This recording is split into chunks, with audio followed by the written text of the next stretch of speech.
over my fretful thrilling fingertips, over my bitter-tainted, trembling lips, with the melody deep, clear, and liquid snow.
My special project, I said to my 6th grade band director, Ms. Schneider. I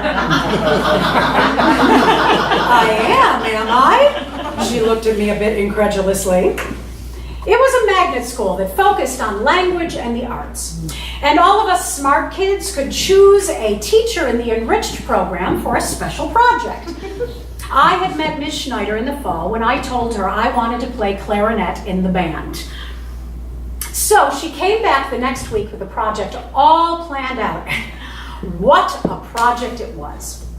Every week for the spring semester, Ms. Schneider would bring in a new instrument with her, and she would teach me the basics of how to hold the instrument, how to make a sound, and how to play simple tunes. So over the course of several months, I learned how to play the flute, the violin, the French horn, the trombone, the drums, and I learned how to read an orchestral score and even conduct the final movement of Dvorak's New World Symphony. For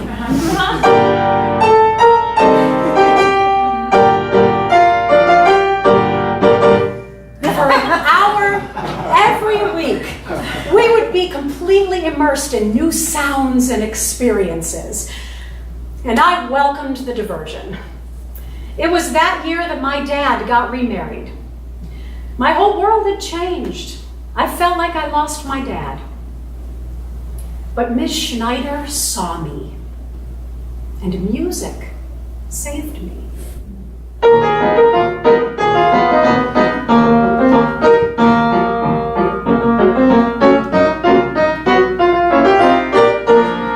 Congratulations! You have won the Hochstein Music School Merit Scholarship for Excellence in Piano Performance.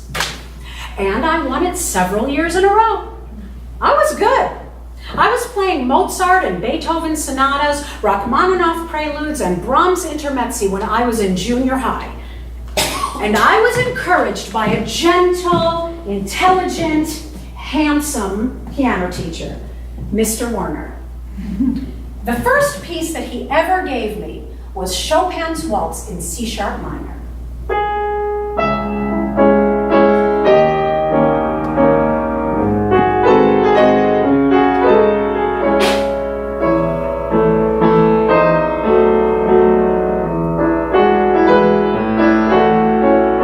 It was the hardest piece I'd ever played.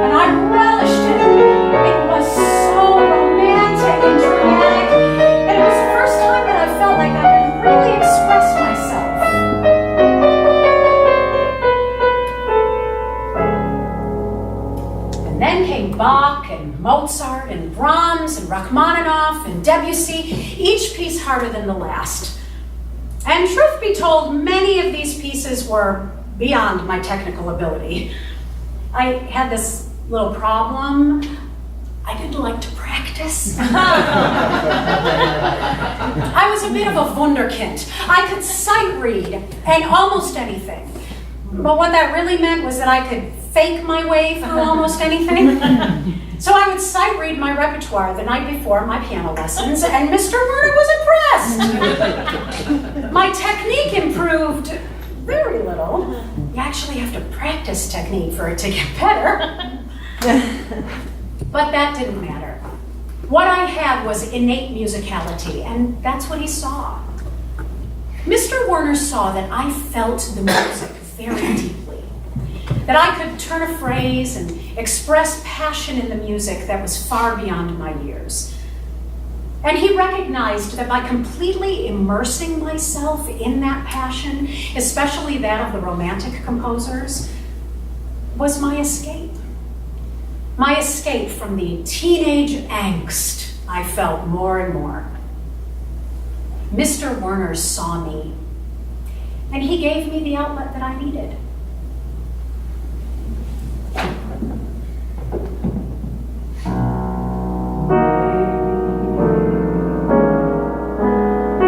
I should have saved those leftover dreams.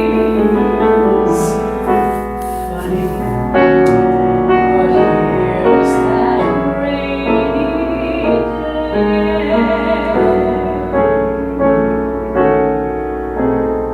Who are you, and why aren't you in my choir? A woman startled me standing at the door of the chorus room. I had snuck in there during a free period. I was new to the school, just started my junior year, and I figured I'd just diddle around a bit. I was playing and singing Here's That Rainy Day.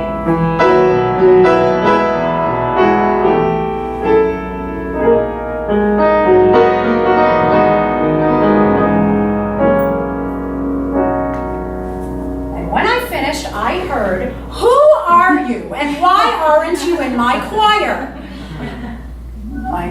I guess because I have French fifth period? Well, we need to change that.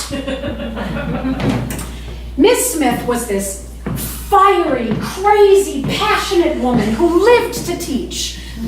She invested fully in every moment, every piece, every student, and in me. She inspired us to reach higher, be better, and never settle for mediocrity. So I started singing. And soon, at Miss Smith's insistence, I started taking voice lessons. The funny thing was that I could always imitate an opera singer. I would often break out in a rousing rendition of the Hallelujah chorus just to impress the boys. Hallelujah!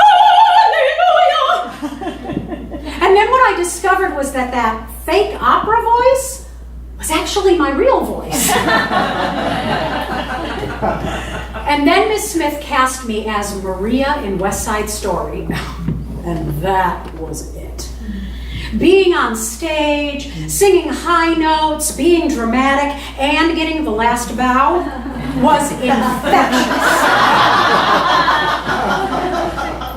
It was then that I realized I was destined to be an opera singer.